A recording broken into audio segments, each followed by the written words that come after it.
چو عضو به درد آورد و روزگار دیگر عضوها را نماند قرار.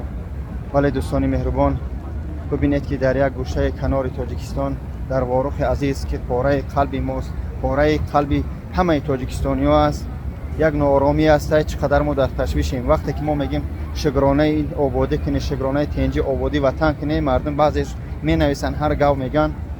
دوستان مهربان، فقط الحمدلله بگه که وطن آباد تنج داریم. جنگ جنجال، ما در خانه خدا هستم، جنگ جنجال یگان تر همین خلقی که جنگ زدن میبینی شو الله شاهده که گریت میبیه. با هم خودش شکرانه کنه. باز میگم مردم واروخ چی گفتنیم، شهیدانی که در راه خدا در حفظ وطن جان دادن، پروردگار از خانه خدا دعا میکنم جنت الفردوس نصیب شما گردونه، بخش توارش صبر جمیل. دوستان مهربان، بیای یک تن شویم، یک مش شویم.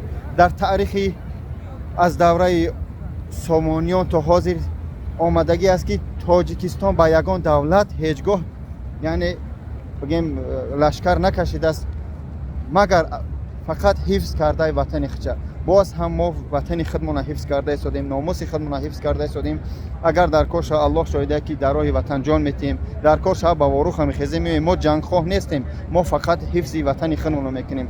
باز با مردم واروخ، با مردم شیردل واروخ صبر جمیل، پروردگار سربلند خانه آباد باشه. بدون که شما توقع نیست ان شاء الله ما مردمی با ننگ با ناموس وطن در بر شما هستیم. ان شاء الله شما را تنها هیچگاه نمیمونیم. و شما صبر جمیل. برادرای عزیز، کسی که در همون گرانیس است، در همون جا هست، خواهش میکنم هر ویدیوها را نکنید در اینترنت نپرتوی. بعضی سیروهای دولتی هستن که باید ما حفظ کنیم.